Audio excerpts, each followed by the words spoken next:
With everybody leaning in, let's start with football and athletics if we could. Pretty good weekend, I might add, over last weekend.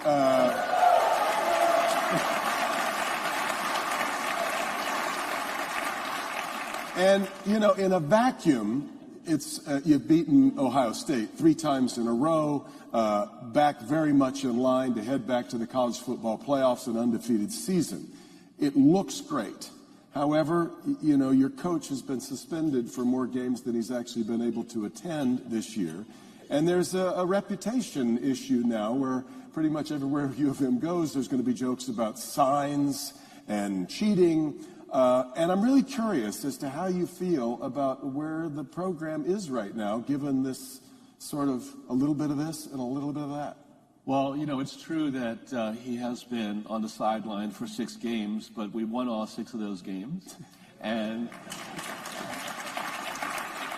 I want to say it's really a credit to him. You know, the coach has talked to me about that situation and has said that he knows nothing about what happened, and I trust him. He's a man of honor. Everyone who knows him knows that. It's an ongoing investigation. We'll see what happens, but I just wanted to say just very, very clearly, and it's no secret to people, that I trust the guy. I think he is one of the great coaches out there in NFL or in NCAA, and he the football team loves him, and his coaches love him, and you know, I think the greatest sign of a great coach is that the team wins whether or not he's on the sideline, and I don't know if you saw that interview right after the Penn State win. It's a tough game. You know, they thought he was going to be there until that day. Right. And then did you see the interview with Sharon? He was crying. Yes.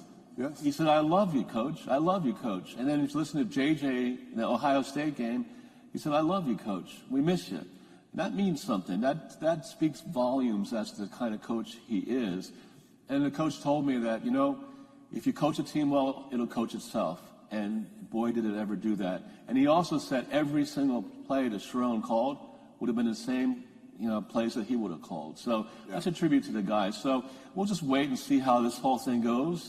He's going to be back with us for the game this Saturday and the next couple of games, and we're going to get a win, a big win. They say three touchdowns, so I believe that. Okay. Wow.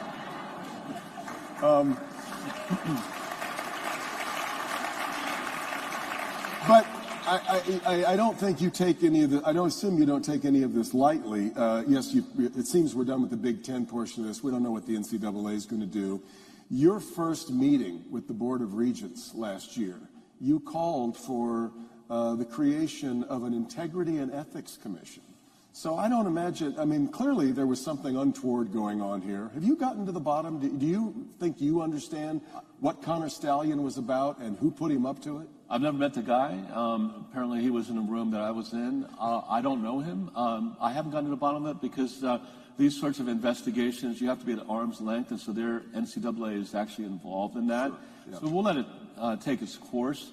Certainly I take it very seriously. This is an academic institution, to be frank, and ethics and integrity are central and core to what we do. It's a cornerstone to a great university. So, as you know, people who have been found to be involved or to have transgressed proper process have been held accountable, and that's the right thing to do. So, the integrity of the University of Michigan, I take that very, very seriously.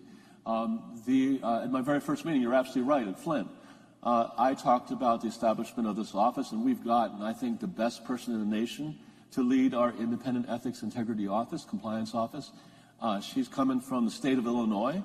And so she runs this for all the universities, higher education institutions in that state, but she also does it for the health systems and every other part of the state of Illinois. So she's coming from a massive operation. She's bringing all that know-how, and she's a person of integrity, and she's going to set up really what I think will be a first-rate office at the University of Michigan. Great.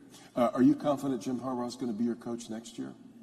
I hope so. I mean, like I said, we have to wait and see what happens with all these investigations. He is a great coach and means a lot to the institution.